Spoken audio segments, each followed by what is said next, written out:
आप लोग का स्वागत है मेरे चैनल पर। आप देख रहे क्रेजी फॉर भोजपुरी। चलो वीडियो स्टार्ट करते हैं। खेसारी लाल की अपकमिंग मूवी राजा राम, जिसकी शूटिंग जोरों शोरों से चल रही है भाई।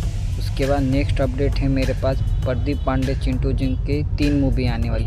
पहली मूवी है विवाह 4, इसकी शूटिंग बहुत जल्द स्टार्ट होने वाली है। नेक्स्ट मूवी का नाम है दुल्हन चाई पाकिस्तान से 3।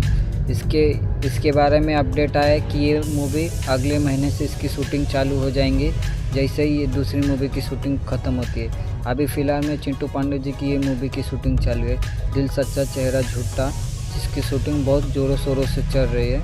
इसका 1-2 महीने के अंदर इसका ट्रेलर फर्स्ट लुक आ सकता है। नेक्स्ट अपडेट है मेरे पास टुनटुन यादव जी का सॉन्ग ईरान से हिला, ये सॉन्ग कल आने वाला है। नेक्स्ट अपडेट है मेरे पास खेसारी लाल का सॉन्ग टुकुलिया मारे जान, ये सॉन्ग आज सुबह रिलीज होने वाला है अनंता म्यूजिक वर्ल्ड पर।